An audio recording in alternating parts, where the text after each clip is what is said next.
Добар ден и добро дојдовте во новото, трето издание на Зебра. Денеска ја отвораме темата дали на Македонија е потребна регулаторна рамка за интернет медиумите. Ве покануваме да ги споделите вашите ставови, вашите мислења и коментари на нашите Facebook и Twitter профили. Хаштагот за денеска е МК Медиуми и оној стандардниот кирилично и латинично Зебра МК.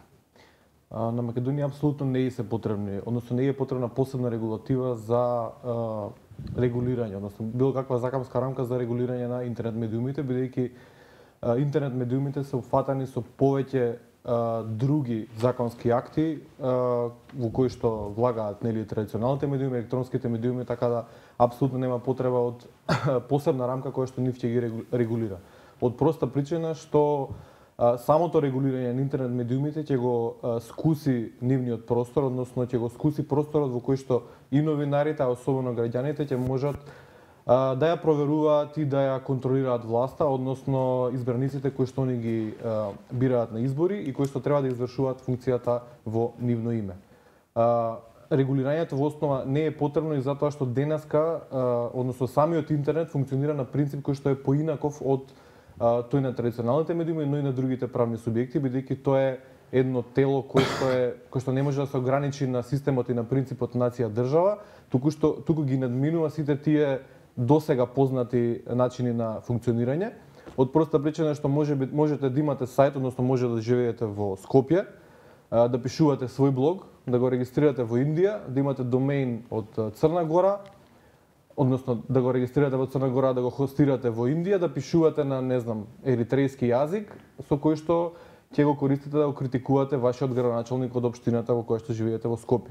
Значи, доколку тоа се регулира на било каков начин, дури да е најмек начин, можеби нема да се воведе директна цензура, меѓутоа ќе се воведе еден вид само цензура во која што граѓаните, а и новинарите ќе внимаваат и воопшто ќе се прашуваат дали нешто ќе објавуваат со кој што ќе ги контролираат функционерите. На тој начин се намалува, односно се укинува или се намалува правото на слободно изразување.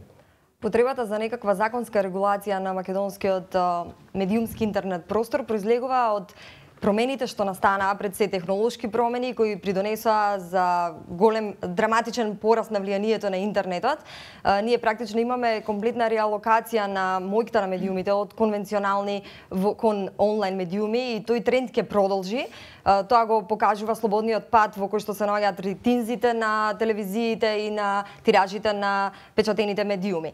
Таа моќ на интернет медиумите уште повеќе ќе се зголемува, каде што имаме таква акумулација на моќ, некој треба да ја контролира и истата таа за таа да не се отуги. Значи, зборувате дека онлайн медиумите треба да ја контролираат власта, но кој ќе ги контролира нив? За тие да не излезат, да не се отуѓат од она што значи базичен граѓански интерес во чија вредност треба да бидат сите медиуми, и конвенционалните и онлайн медиумите. Точно е дека онлайн медиумите допринесоа за демократизација на македонскиот медиумски простор, меѓутоа имам впечаток дека луѓето кои што се за тие сајтови премногу слободно ја сватија слободата, премногу еластично ја сватија и до одреден степен и неодговорно. Слободата на говор не е нешто апсолутно дадено и неограничено. Таа предпоставува некаква одговорност. Да се биде медиум, тоа значи општествена одговорност. Вие вршите една специфична општествена функција и не случајно сферата на медиумите генерално во секоја држава е регулирана. Тоа не е еден необеѓен и така либерално препуштен простор заради значењето што го имаат врз влијанието на јавната свест и општеството. Затоа и Вебер всушност зборуваше за етика на одговорноста, дека ние како новинари мора да бидеме одговорни за она што го пишуваме за последиците. А имам чувство дека од она што ни го нудат досега како квалитет онлайн медиумите во Македонија, ние не го добиваме квалитетот на информација кој што е неопходен. Тука имаме голема јазична неписменост, понатаму непочитување на изворите, имаме понекогаш тотално ноншалантно однесување кон кон сопствените текстови, не повикување две страни на изворе, веќе тоа е исклучок, мислам, воопшто ретко се случува. Понатаму за лектор не ни слушнали, така натаму да не влегувам во детали. Очигледно тој простор сам не може да се регулира, има потреба некој да однадвор некакво регулаторно тело, независно, аналогно на она што го прави Советот за радиодифузија, без разлика на сите негови слабости, некакво аналогно тело кое што би го регулирал и интернет просторот.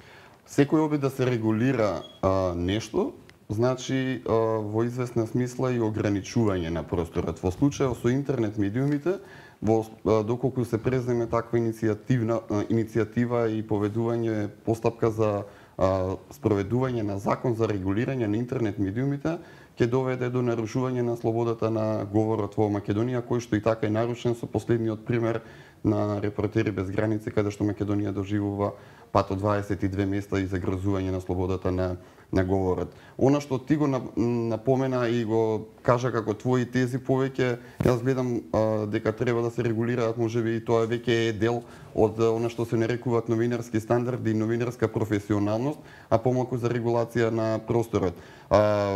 Сите овие слабости кои што ти ги наведе како слабости, иако не ги сметам за слабости, затоа што во интернетот е едно море на информации каде што оние што се лажни информации, недокрај проверени информации, на изнесување клевета, сето тоа се решава со други сродни закони. Да не заборавиме, минатата година беше донесен законот за граѓанска одговорност, каде што се декриминализираше клеветата и постојат начини со кои што може граѓанинот, функционерот, било кој доколку изнесе на клевета, истата да се поведе постапка. Постојат други институции кои што може да, без разлика дали некој интернет сајт, портал, медиум е регистриран во некакво си тело, постојат можности по пат на секторот за компјутерски криминал, судови постојат, каде што може да се поведе постапка за клевета. Значи, не треба да се ограничува. Кога би се ограничило и кога би се ставило во некаква рамка, сето тоа би значило на некој начин цензура, можеби минимална, но да не забораваме дека тоа е ограничување на правото на говор. Затоа сметам дека не е потребна никаква регулација, ниту пак ограничување на интернет медиумите, затоа што на тој начин само ќе си ја заглушиме основната човекова потреба за комуницирањето. Фала му на Бога што глобализацијата ни го донесе интернетот и морето на непресушен извор на информации и каде што во едно општество како што сега живееме во Македонија, каде што се чувствува тој стеснет простор на добивање на информациите, мислам дека народот во Македонија единствена утеха и можност гледа во сите тие електронски интернет медиуми. Така да нашиот став е дека регулацијата само ќе го загрози правото на слободно изразување. Значи, ќе се согласам само во делот дека не постои влада на светот која што не се обидала да ја наметне својата контрола врз медиумите. Истото важи во најголем дел и за големите бизнис корпорации. Идеално би било, значи, кога за интернет медиумите би биле одговорни оние кои што го користат.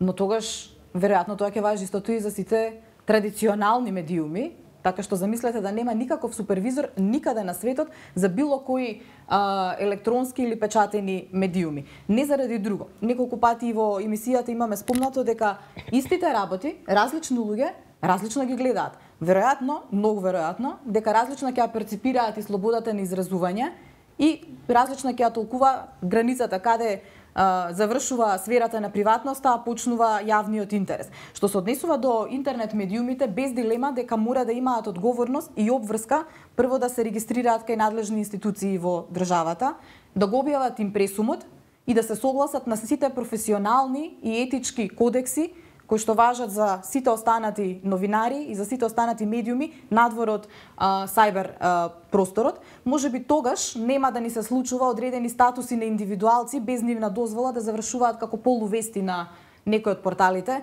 Нема да мораат новинарите да формираат прецизни, конкретни сајтови на кои што ќе објавуваат линкови за тоа кој прв ја објавил информацијата, а кој ја украл.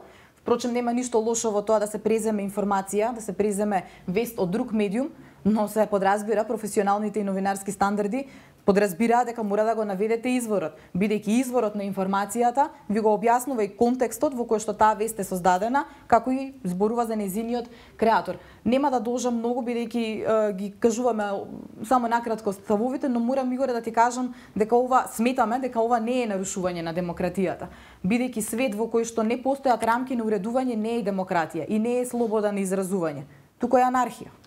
Не би се согласил дека станува збор за анархија, затоа што еве како пример ќе го кажам Wikileaks, кога се појави пред 3 години, ако не се лажам, можеби повеќе беше, сите го поддржувавме неговото појавување, така? Изнесуваше за да американската влада, според нив, невистините информации, а сите ние светот бевме среќни што дознавме нешто повеќе за она што ни се случува околу нас, така? Не е точно, прво Wikileaks не изнесуваше невистините информации, американците сметаа дека се објавување. Не, значи ги мешаме поимите. Значи американците сметаа дека Wikileaks изнесува информации кои што ја загрозуваат националната безбедност. До тој момент е спорно, никој не ги демантираше дека тие се случиле или не се случиле. Веродостојноста не ја споруваш. Да, бидејќи јасно беше, видеа имаше. Не, зборуваме за регулацијата. Значи тој интернет сајт каде беше регистриран? Постојано ротира, ако не се лажам, неговиот домен е неколку месеци во една земја, другите месеци во друга земја.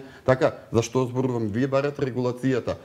Се дозна Джулиан Асанж по известно време, така, откако веќе беа простроени сите тие информации. Значи, не постоеше регулација. Затоа, ама ние дознавме вистина. Значи, вака, нема потреба да се релативизира темата со тоа што ќе нагодуваме каде бил доменот, каде се гостирало. Ние тука зборуваме за македонски медиуми кои што се регистрирани, чии домен е во Македонија, значи IP адресата е во Македонија.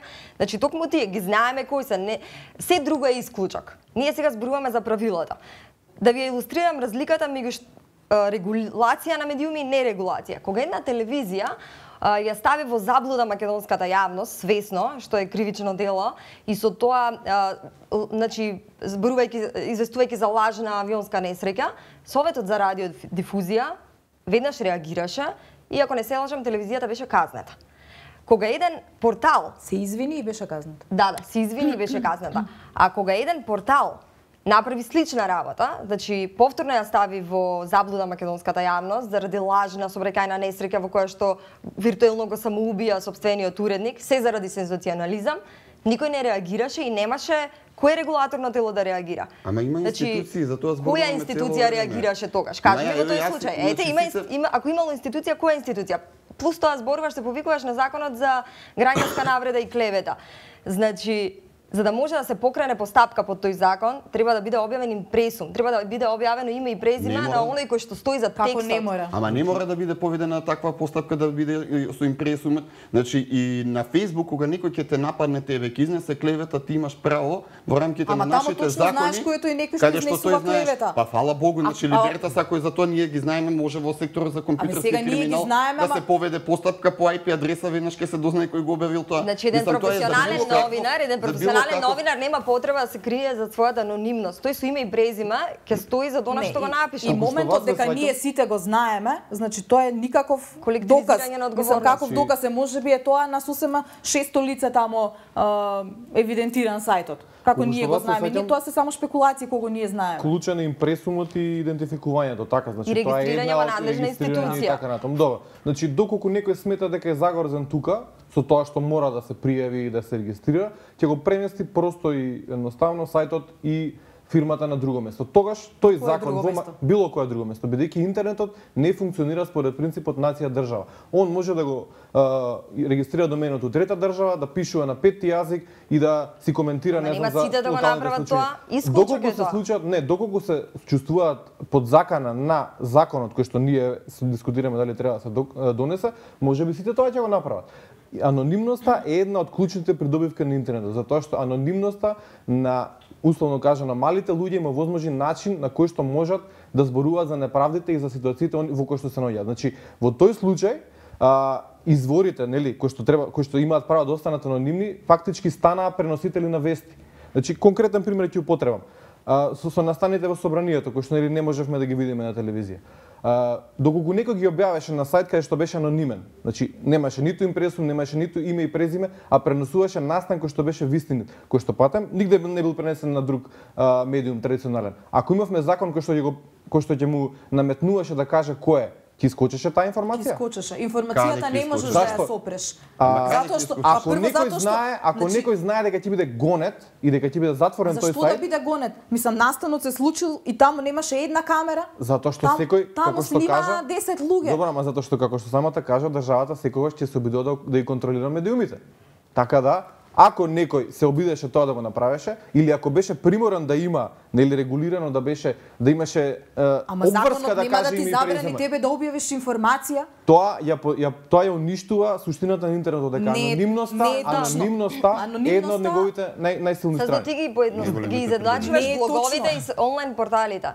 Значи целосно се промени работата. Ама не се еднакви, затоа што онлайн порталите се комерцијални единки, затоа што комерцијални единки, затоа што тие се борат за медиумски колач. Чекај, кој прв медиум? А блоговите не се комерцијални, тоа е граѓанско новинарство и нема зошто да го поистоветуваме. Твитер е микроблог. Кој прв објави за убиството на Мартин Нешковски? Твитер е социјална мрежа. Ние тука зборуваме за она што законот го нарекува електронска публикација. Значи тоа е медиум, тоа е комерцијален субјект кој што со своите информации, со својата функција се обидува да ја придобие довербата на јавноста, на тој начин и довербата на огласувачите. Значи ова вие што кажувате, значи принесување на традиционалните дефиниции за медиумите на интернет просторот. Не функционира тоа така. Интернетот тоа го промени. Значи тие дефиниции не важат за интернетот. Тоа може да се конкретизира. Дали мислиш дека ќе влезе огласувач во некој на Твитер? На Твитер или на некоја електронска публикација каде што се постојано шпекулации се публикуваат и каде што не постои импресум. Не, нема ни да постои. Како не постои, еден куп такви има. Тоа е поентата. Па добро, има кај нас пуно портали кои што имаат со шпекулација па се огласуваат луѓе. И устранство има кои што се објавуваат пуно шпекулации, како на пример во Америка го имаш TMZ, кој што е еден од најгледаните сајтови, пуно со жута штампа, 90% од тоа е навистина, огласуваат најголемите корпорации. Но тој е деклариран како таков и не претендира да биде сериозен. Нигде не пишува реченица ние лажеме, ние сме известуваме. Како известуваме? А тие лажат, така? Тоа сакаш да кажеш? Значи, според вас, ако ми дозволите да заклучам, лагата е дозволена на интернет. И лагата може да помине. Па лагата е дозволена и во приватен живот, ако така гледаме. Ама не е дозволена во нешто што се нарекува медиум. Манипулирање со јавност. Значи, вие сакате да кажете дека треба да оставиме карт бланш за манипулирање со јавноста. Затоа што апсолутно не. Сакам да ти кажам дека па значи ако дозволуваш објава на било што не подлежи на никакви професионални норми, стандарди, значи јас утре можам да зборам за тебе што сакам, па ти на твојот портал ќе збориш за мене дека јас сум, не знам, нимфоманка, па јас ќе кажам дека си ти хомосексуалец и така јас и ти можеби утре ќе се занимаваме. Ама сето тоа ќе помине за еден ден, два дена. Секоја лага која што не се случува затоа што ќе помине. Ајде, ме интересира како ќе помине. Не, сакам да кажам, ние се залагавме да се донесе законот за декриминализација на клеветата, така за граѓанската одговорност. Во Холандија не постои закон за декриминализација, ама никој па не се ни осудува да ги тужи таму новинарите. Зошто? Затоа што тие работат професионално. Значи проблемот е во професионалноста. Да го кажеш за Македонија? Македонија и Холандија. Ама зошто нам ни треба како новинари затоа што немаме холандски новинари во Македонија со таква етика и такви стандарди. Како не имаме? Имаме. Ние не сме можеме самите за себе да кажеме дека не сме, не можеме да се ставиме во еден таков кош. Второ, кога зборуваме за лаги изнесени на интернет, по интернет медиуми, сите тие лаги траат еден ден, два. Има институции кои што може да ги избришат тие. Секторот за компјутерски криминал, Агенција за заштита на лични податоци. Секторот за компјутерски криминал ги проверува сите објавени информации на просторот. сајбер Пример каде што беше изнесена клевета кон мене, воопшто не е битно, ама и тоа изнесено на јавен простор. И социјалниот медиум ти е јавен простор. Па јас не видов ни една институција да реагира за лажењето на јавноста од страна на тој портал. во Некој ситуацијата. не повел, значи засегнатиот не повел постапка. Постојат инструменти кои да Сите се сме може да засегнати. Како не разбираш? Граѓаните на Македонија се засегнати. Нивниот базичен интерес е медиумите веродостојно да ги информираат. Никој нема во тој случај да затоа ни треба државата да не штити од такви ситуации. Државата само може друго да направи отколку штитење и регулација. Секој што има очигледно 200 евра може да направи онлайн портал и да прави што сака неодговорно, да информира, да не манипулира, значи да мобилизира и така натаму, без никаква одговорност. Апсолутно не може да се спореди со конвенционалните медиуми. Не може туку така лесно вие да отворите весник. Прво треба фирма да формирате. Така, значи постои ти влегуваш во легалните текови на државата, но онлайн портал може секој во овој момент може да регистрираме и буквално да За кого формираме. Значи како што може секој 200 евра да потроши до основа портал, така може и држава со 2 милиарди евра буџет да го злоупотреби тој закон, да ги потисне тие портали. Значи еднакви се од проста причина, значи можеби ние нашите индивидуални мислења можеби се помалку или повеќе важни, меѓутоа Обединетите нации изгласаа резолуција во која што сите медиуми ги прогласува за еднакви. Значи тоа е без разлика каде се информирате. Па точно. Значи нема потреба од закон посебен кој што ќе го регулираш ти, што ќе важи за интернет, посебен закон. Кога што го распуштиме Совет за радиодифузија, они сами ќе се регулираат, телевизиите само ќе се регулираат и печатените весници, па да може после некое време. Како што важат истите правила и обврски за електронските и традиционалните медиуми. Може би после некое време ќе го распуштиме, кога стандардите ќе се подобрат, ама тие нема да се подобрат заради Советот, ќе се подобрат заради луѓето што работат. Стандардите на телевизиските медиуми се сакаш да кажеш на полошо ниво, а овие на интернет медиумите се може да кажеш, и тука не треба регулација, а овде мора да го држиме. Ама не можеш да кажеш ниту дека се на подобро само заради Советот за радиодифузија. А не можеш да кажеш ни ти дека се на подобро само заради тоа што секој може да каже што сака. Фактот е дека пак е до луѓето, значи до стандардите, а не е до законот. Законот ништо нема да смени, само може да те ограничи повеќе. Професионалната задача. Добро, ние се загреавме малку повеќе. Да, меѓутоа темата ќе ја продолжиме во петок. Јас се надевам дека оние што не следеа на Зебра онлайн МК или подоцна на вебсајтот ќе ја прегледаат емисијата, ќе го споделат нивното мислење со нас без разлика со кој тим се согласуваат. Во секој случај ние ја продолжуваме дебатата во петок со гости од студиото на Зебра. Ви благодариме на вниманието.